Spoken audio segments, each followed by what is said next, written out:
going to do a demonstration today about tea budding. It's probably the best way to change varieties when you have a fairly large vine, 4 or 5 years and older. If you get to much older than, say, 20, 25 years, you end up with a lot of wood problems in vines. So changing varieties then, most people just kind of pull out the vineyard and just replant entirely. There are lots of other types of grafting. There's a side whip graft, which you can do in the spring. There's a cleft graft or kind of a wedge chip graft that works really well early in the spring. And then there's chip budding, which you can do spring or fall. Here in the Santa Cruz Mountains, I've always preferred if I chip bud, I like to do it in the spring, but I do it about this time of year, late spring, because our weather can be quite variable. And this is a little warm, but this is the kind of weather you want. You don't want it to be 40 degrees. You want it above 50 anyway, so that the callus can form and the buds can actually take. If it gets too hot, of course, you can get some dehydration. But as you'll see when we get out to these big vines, when you're tea budding, it could be 105, and those big vines, when you cut their heads off, they're pumping water like crazy, so they don't dehydrate.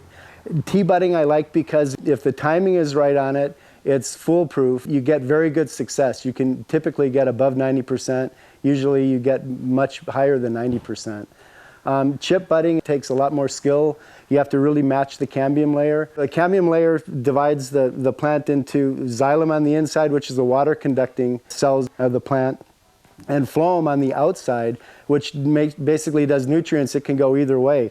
Well, that cambium layer is the dividing line for those two organs in the vine, and there's a certain time of year when that starts to split, the cells divide, it differentiates in between those two organs. For tea budding, if you wait until that is actively dividing, then you have great success, because those little cambium cells will work off of the hormones that are in the cambium layer of the little chip that we're going to put into it.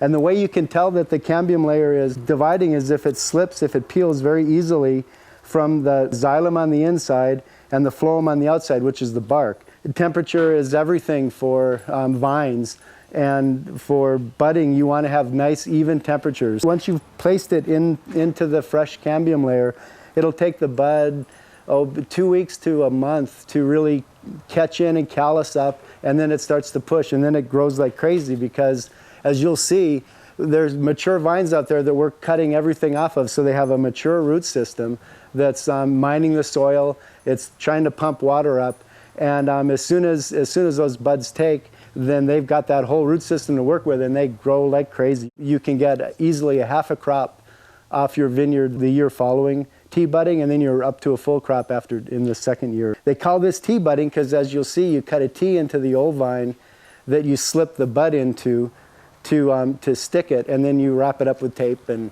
they call it a chip bud because you're cutting a chip out of the plant and sticking it in. So, and a cleft, you cut a cleft in, it's not rocket science, right? They just peeled the rough bark. It doesn't have to be this pretty. You just want to get down to the fresh bark. Okay. And you'll see why, because you really bend it around. Vines grow with nodes, and this was a really vigorous vine when it came up. That's the internode right there. That's a 5-inch internode. That's pretty good. And what you want when you're putting in your buds is some nice straight grain. When you look at vines, they're never in a circle. They're always kind of a little bit like an oval. And so you want to go on one of the sides that has a bigger curve, because there's something with the physiology that the cambium layer, the bark is thicker there. And the thicker it is, the stronger it is. I probably put one in right here because it's nice and curved, and I probably put another one right here. By putting them there, then that automatically kind of lets them go either way. So the first thing you do after you cut the vine, you peel this off. What I like to do, because I don't like my hands always getting sticky and wet, is because that can be a little dangerous, is you go down and you cut the vine. And you go on either side. These are healthy vines. You want it to bleed down here. You don't want it to bleed up here.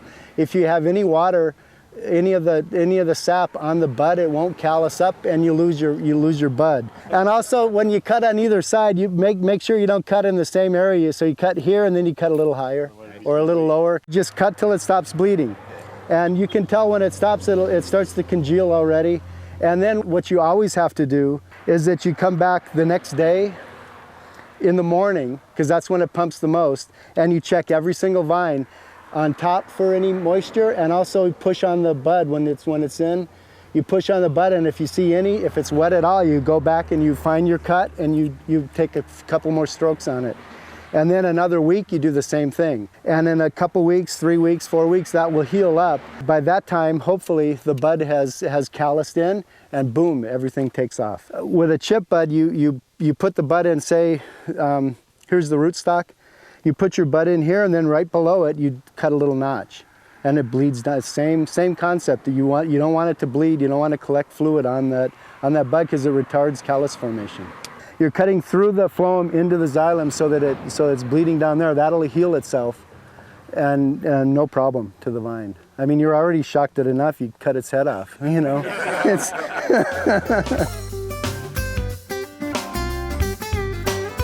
This bud is kind of programmed to be dormant. This was probably collected in January, December, January. If you put one of those buds that's already been dormant and it's already gone through a cold period, a long cold period, because it's been in the refrigerator for a while, as soon as it warms up and it gets calloused into the vine, it grows like crazy. These are specialty knives. They're just grafting knives. So the best way to practice is on something that's not quite so hard. So you can take a shoot. And so here's the bud, right? I took off the leaf. Same thing as on that other one. And you start in, I like to go about a finger's width, 3/4 of an inch below the bud. And then you just make a downward cut. You never just kind of chop. You want to slice through it. So again, you go about 3/4 of an inch down. You go about a 45-degree angle, and you cut through the wood. Then you start up above the bud, and again, trying to keep your wrist straight. Then you just slice it through, and you end up with a goofy-looking cut that has a fairly long end to it with a little, a sharp little point. The bud's up here. You've cut through the node with the bud. You have the xylem underneath here. That little green line is the cambium layer. It's starting to bleed a little bit.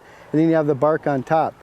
Look at a cane, and then you look at the angle that the bud comes out of the cane. It goes up. It always goes at a 45-degree angle, more or less. And yeah, it's like, you don't plant it. You always plant it with the bud pointing up. Have the bud pointing toward you. So you go about, I don't know, 3/4 of an inch, cut through it. Then you come up like that and flip it up. So there's one. It goes in my mouth. The next one, you clean it up just a little bit, and you go 3/4 of an inch like that, and then catch it.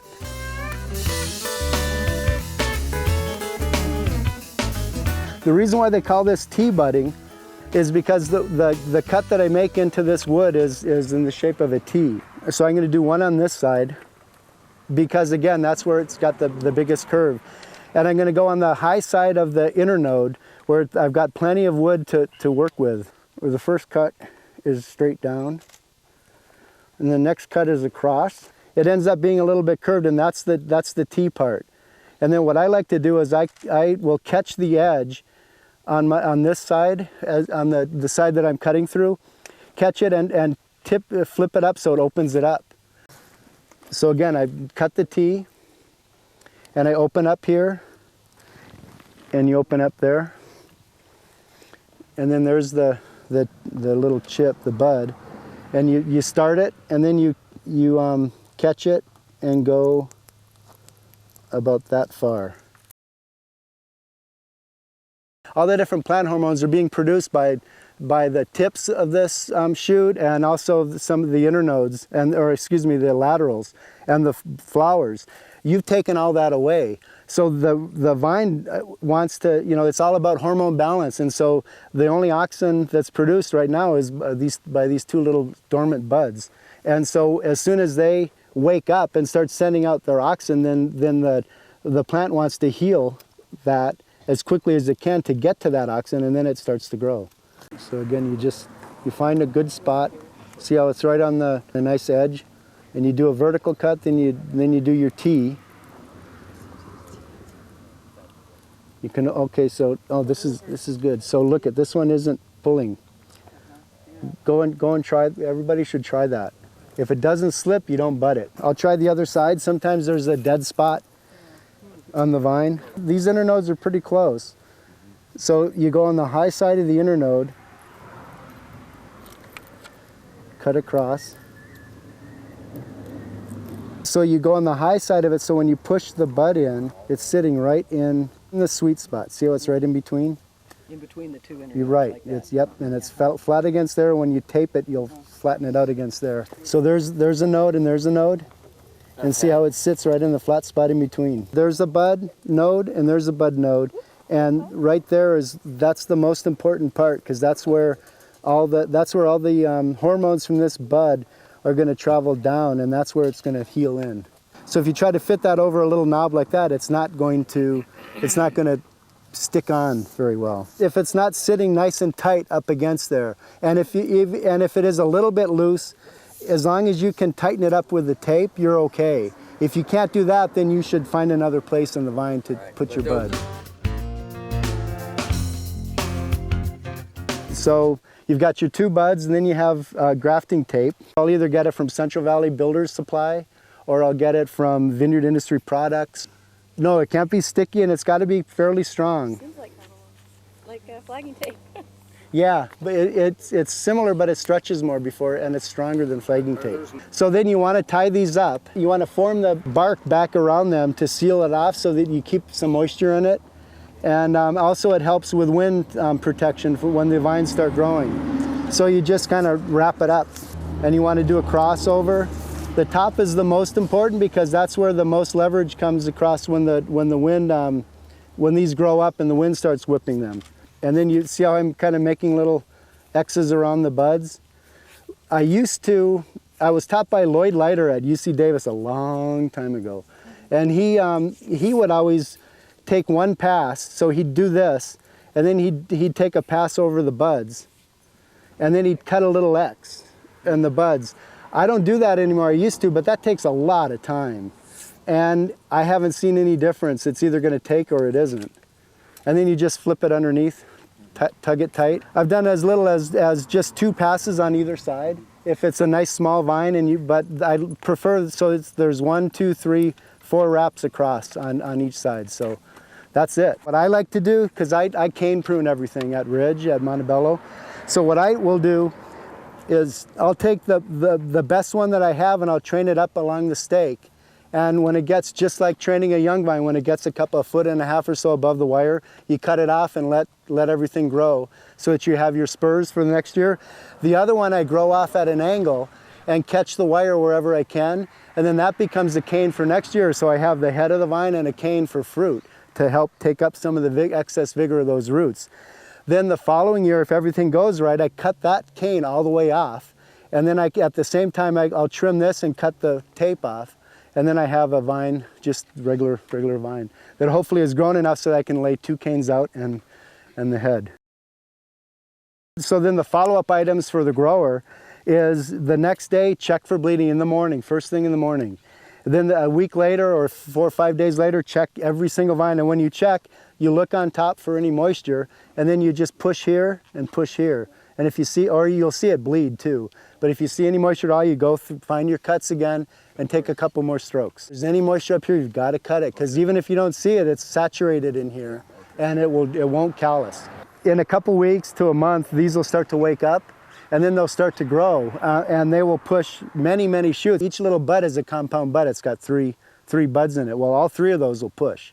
And then they'll start throwing their laterals because they've got all this vigor, all these roots behind them. So then you've got to stay on top of it for 2 things. One is to train it the way you want it trained. So if you have one long one and about 8 small ones growing out here, eventually you want to cut off all those small ones and keep your one long one for your cordon if you're going to do a cordon. The other thing you do is once they get about that high, they're susceptible to wind damage, because that'll rip out and you've lost all that work. So as soon as they get up enough, you have to tie them loosely because they're growing very vigorously. I would go through more than once a week once they really start growing. That way you won't waste any growth of the vine, and you won't lose any shoots to wind. Depending on the soil and the weather, they might need a little bit of water, but this soil and this early in the season, these won't need any water. The bane of fall budding is if you get a fall storm in. because you get moisture and cold weather, and that stops the budding process. It's not going to be good. And that's why when I spring bud, it's the same kind of thing. When I spring bud in the Santa Cruz Mountains, I wait till May. I don't do anything early. In Sonoma County, you can spring bud in March or April, but I wouldn't do it here. That's what I like about tea budding, is that if you wait till the right conditions and you follow a few simple steps, it's pretty easy to do. The conditions are the bark has to slip, the cambium layer has to be actively dividing. Then the other thing is you want to have nice healthy vines, of course. You make sure that there's no bleeding after you're budded for at least 2 weeks. And then the last one is make sure that you have everything in place so that as the vines start to grow, you catch those shoots before they fall off.